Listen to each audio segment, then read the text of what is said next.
Hello मेरे प्यारे student, जैसा कि आपसे वादा किया था मैं कौन सा बैच है, जीरो से हीरो बैच। और इसमें मैंने कहा था कि इंटायर 9th क्लास की साइंस कवर करूंगा। एक चैप्टर केमिस्ट्री कंप्लीट कर लिया है। अब बात करते हैं बायोलॉजी के। तो बायोलॉजी का पहला चैप्टर लेके आया हूँ जिसका नाम है चैप्टर सेल। ये पहले the fundamental units of cell हुआ करता था, पर इस बार जब अपडेटेड सिलेबस आया है उसमें इसका नाम सिर्फ सेल हो गया है। अब मैंने पहले बायोलॉजी का एक चैप्टर कंप्लीट करना है, उसके बाद एक फिजिक्स का चैप्टर कंप्लीट करूंगा। आप बिल्कुल जो है मैक श्योर कर लीजिए कि अगर आप मेरे चैनल पे देख रहे हैं वीडियोस तो आप बिल्कुल एक अच्छे प्लेटफॉर्म पे आ गए हैं, जहां से आपको चाहे केमिस्ट्री हो, चाहे फिजिक्स हो या बायोलॉजी हो, इंटायर वीडियो मिल जाएंगे परफेक्ट कंडीशन में। और अगर आपको नोट्स चाहिए तो मेरे Telegram channel chemistry with Tanzeem download कर सकते हैं, सब्सक्राइब कर सकते हैं, या फिर आप जो है इंस्टाग्राम पे भी जो है केमिस्ट्री विद तंजीम जो है फॉलो कर सकते हैं, वहां से भी आपको मिल जाएगी। जहां से आप मुझे कमेंट बॉक्स में बता दीजिएगा नोट्स अगर आपको चाहिए तो कहाँ चाहिए, कौन सा प्लेटफॉर्म आपके लिए बेहतर रहेगा। ठीक है, चलिए सबसे पहले स्टार्ट करते हैं सेल। तो सेल स्टार्ट करने से पहले मेरे माइंड में और आप सबके माइंड में एक क्वेश्चन आता है, वो आता है what is the living being made up of.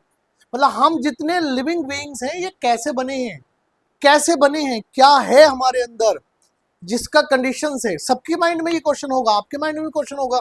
जैसे आप 8th क्लास से 9th क्लास में आएंगे, 8th क्लास में सिर्फ आपने साइंस पढ़ी थी, कोई डिफरेंशिएशन नहीं था केमिस्ट्री का, फिजिक्स का, बायोलॉजी का, बट यहाँ डिफरेंशिएशन है।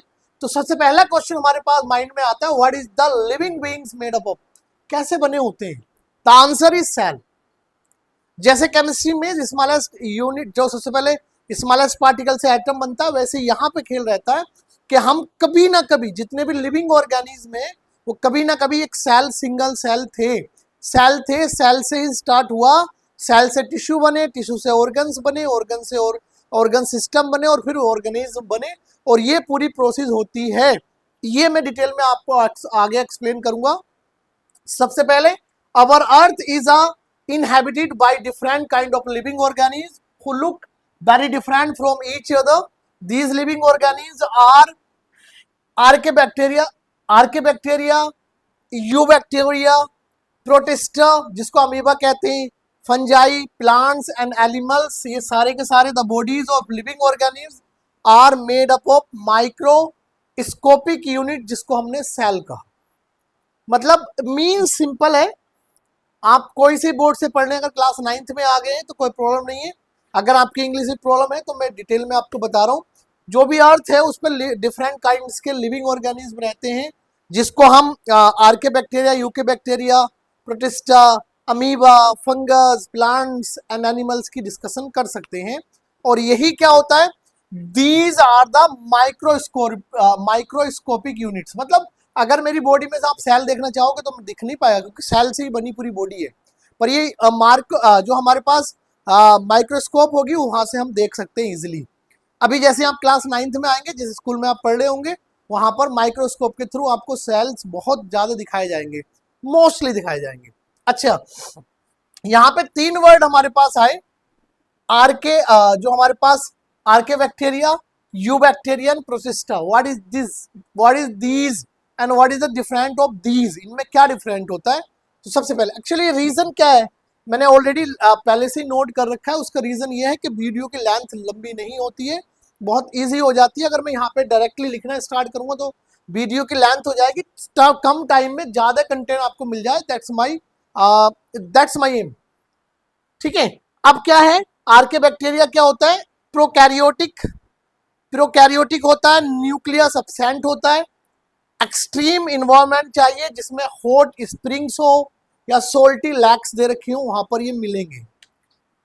यूनिसेलुलर होते हैं और असेक्सुअल होते हैं। अब यूनिसेलुलर और मल्टीसेलुलर क्या होते हैं, जो सिंगल सेल से बनते हैं वो यूनिसेलुलर होते हैं, और जो ज्यादा एक से ज्यादा सेल से बनते हैं उसको हम मल्टी सेलुलर यूज करते हैं। जैसे जैसे अमीबा की बात करें दैट्स अ सिंगल सेल, ये यूनिसेलुलर होता है। बट अगर हम अपनी बात करें प्लांट्स की, एनिमल्स की, मोस्टली प्लांट्स की, तो वो क्या होते हैं, मोस्ट अगर कंडीशन हम एनिमल्स की अगर बात करने लगे तो वो क्या होते हैं, वो मल्टी सेलुलर होते हैं, क्योंकि हम कम से कम 2 पेरेंट से मिलकर बने होते हैं, मेल और फीमेल से। ठीक है, तो ये कंडीशंस हमने देखनी है। उसके बाद असेक्सुअल रिप्रोडक्शन, और सेक्सुअल रिप्रोडक्शन क्या होता है ये भी मैं आगे एक्सप्लेन करूंगा, डोंट वरी। यू बैक्टीरिया क्या होता है, ये भी प्रोकैरियोटिक होता है, न्यूक्लियस इसमें भी एब्सेंट होता है। कॉमन इन्वॉल्वमेंट चाहिए होता है, सोइल हो, वाटर हो, बॉडी हो, इसको भी यूनिसेलुलर कहते हैं, और असेक्सुअल ही होता है। यूनिसेलुलर और मल्टीसेलुलर में जस्ट अभी ये कंप्लीट करने के बाद लेके आने वाला हूं, और इसके बाद अगर मैं सेक्सुअल और सेक्सुअल कंडीशन को बताऊंगा तो असेक्सुअल वो होता है जो सिंगल पेरेंट से बनकर मिलकर बना होता है, और सेक्सुअल वो होता है जिसमें डबल पेरेंट्स हो, एक मेल हो और एक फीमेल। हम जितने भी एनिमल्स हैं वो सारे के सारे क्या हैं, सेक्सुअल रिप्रोडक्शन के थ्रू प्रोड्यूस हुए हैं। और सबसे पहले कभी ना कभी हमारा सिंगल सेल था, आप सभी का सिंगल सेल होगा, स्टार्टिंग हमारी सिंगल सेल से ही होती है। बहुत सारे सेल मिलते हैं, टिश्यू बन जाता है, बहुत सारे टिश्यू मिलते हैं, ऑर्गन्स बन जाता है, बहुत सारे ऑर्गन्स मिलते हैं, मतलब और ऑर्गन्स मिलते हैं तो ऑर्गन सिस्टम बन जाता है। उसके बाद ये सारे के सारी कंडीशंस ऑर्गेनिल से बनी होती हैं, जो कि आगे मैं डिस्कस करूंगा, ठीक है। लास्ट में हमारे पास आता है प्रोटिस्टा, यूकैरियोटिक होता है। अभी यूकैरियोटिक का मतलब क्या है, इसमें देखो बेसिकली डिफरेंट, प्रोकैरियोटिक और eukaryotic both are the unicellular, but इन दोनों में डिफरेंट क्या होता है, इन दोनों में डिफरेंट ये होता है कि इसमें न्यूक्लियस अब्सेंट होता है, इसमें न्यूक्लियस प्रेजेंट होता है। न्यूक्लियस का मतलब the centre parts of the body, हम न्यूक्लियस कंडीशन को यहाँ कर सकते हैं the centre parts of a body. अगर हमने एक एटम लिया, कोई घर लिया, कोई कमरा लिया, उसका एक सेंटर पॉइंट होगा, उसको हमने क्या कहा, न्यूक्लियस कहा। जिसमें प्रोकैरियोटिक होता है उसमें वो न्यूक्लियस नहीं होता, जो यूकैरियोटिक होते हैं उनमें वो न्यूक्लियस होता है। आगे मैं डिटेल में बताऊंगा, अभी जो मैं एक्सप्लेन करने वाला हूँ आपको दो वर्ड याद रखना, प्रोकैरियोटिक और यूकैरियोटिक, क्योंकि जो हमारे पास अपडेटेड सिलेबस आया है उसमें सबसे ज़्यादा इंपॉर्टेंस इन दोनों का ही दिखाया गया है, तो हम इसे आगे डिटेल में और पढ़ेंगे। बाकी प्रोटिस्टा में क्या होता है, यूकैरियोटिक होता है, न्यूक्लियस हमारा प्रेजेंट होता है, मोस्टली एक्वाटिक होते हैं। एक्वाटिक मतलब जो एनिमल्स, जो भी लिविंग ऑर्गेनिज्म, जो प्लांट्स या एनिमल्स हैं जो हमारे समुद्र में मिलते हैं या पानी में मिलते हैं, उसको हम एक्वाटिक कहते हैं। मोस्टली यूनिसेलुलर होता है, पर सम मल्टीसेलुलर होते हैं, जब हम डिटेल में जाएंगे तो समझेंगे। मोस्टली असेक्सुअल होता है, पर इसमें कुछ ऐसे होते हैं जो सेक्सुअल रिप्रोडक्शन पे करते हैं। अगर आप जल्दी से फटाफट स्क्रीनशॉट ले लीजिए और मुझे बताइए कि समझ में आया या नहीं आया। अगर कोई पॉइंट समझ में नहीं आया तो मुझसे पूछ लिए, कमेंट बॉक्स में बताइएगा। आप मुझे बताइएगा क्या प्रॉब्लम, कोई प्रॉब्लम अगर आती है तो मैं उसको सॉर्ट आउट करूंगा। चलते हैं नेक्स्ट पॉइंट पे। अब बात करते हैं हम कि जो हमारे पास यूनिसेलुलर है और मल्टीसेलुलर है,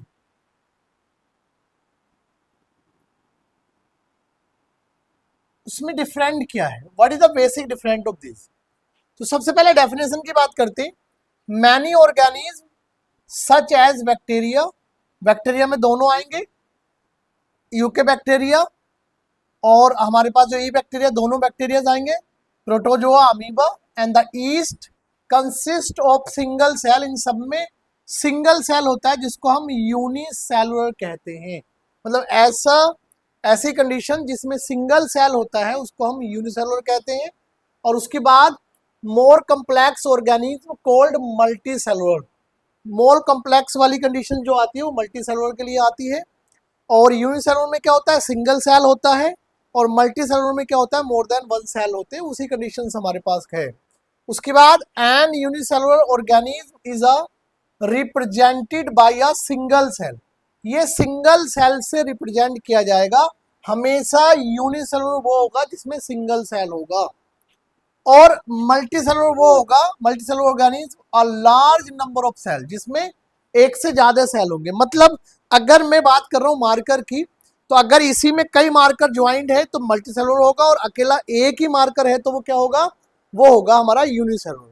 मतलब जिसमें सिंगल सेल से कोई चीज बन रही है तो वो हमारे पास यूनिसेलुलर होगी, और एक से ज्यादा सेल, लार्ज सेल में कंबाइंड होंगे तो वो हमारे पास क्या होगा, उसको हम मल्टी सेलुलर कहते हैं। Next, all activities of the organism are performed by a single cell, मतलब जितनी भी एक्टिविटीज है, मतलब मोस्ट ऑफ द टाइम हम क्या लेते हैं, हम एग्जाम्पल लेते हैं प्रोटोजोआ का या अमीबा का।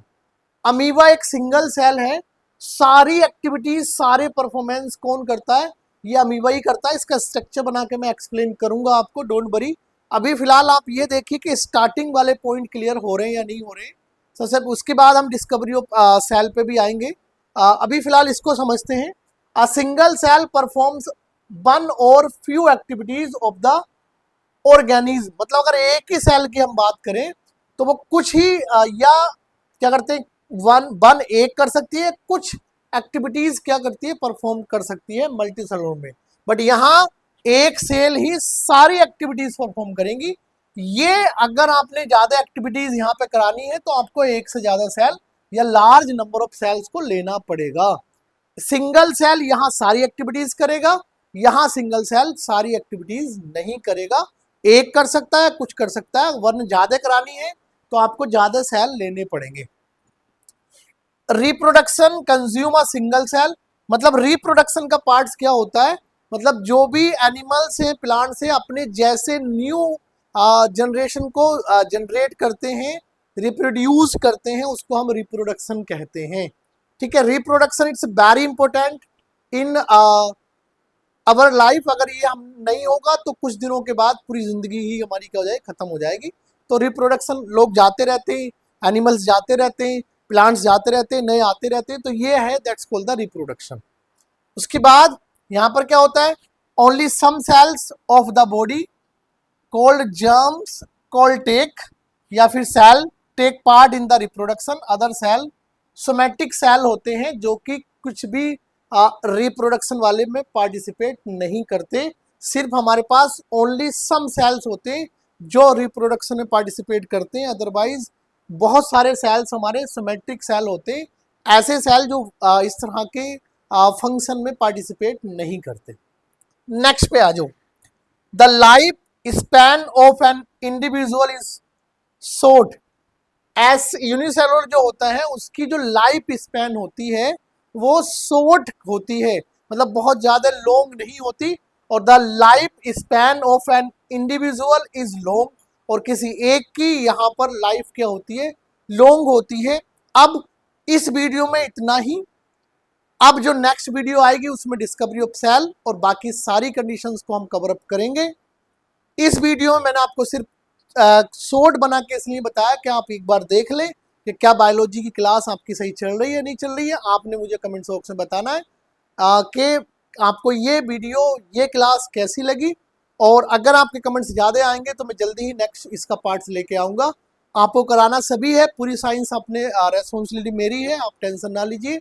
अगर नोट्स की भी नीड है तो नोट्स भी आपको प्रोवाइड होंगे, वो चाहे टेलीग्राम पे हो या फिर इंस्टाग्राम पे हो, दोनों पे से कहीं से भी आपको नोट्स मिल जाएंगे। इस वीडियो में इतना ही, मिलते हैं इसके नेक्स्ट पार्ट में।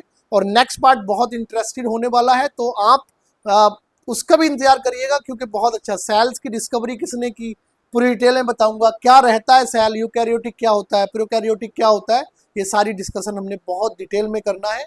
मिलते हैं नेक्स्ट वीडियो में, तब तक अपना ख्याल रखिए। Bye bye.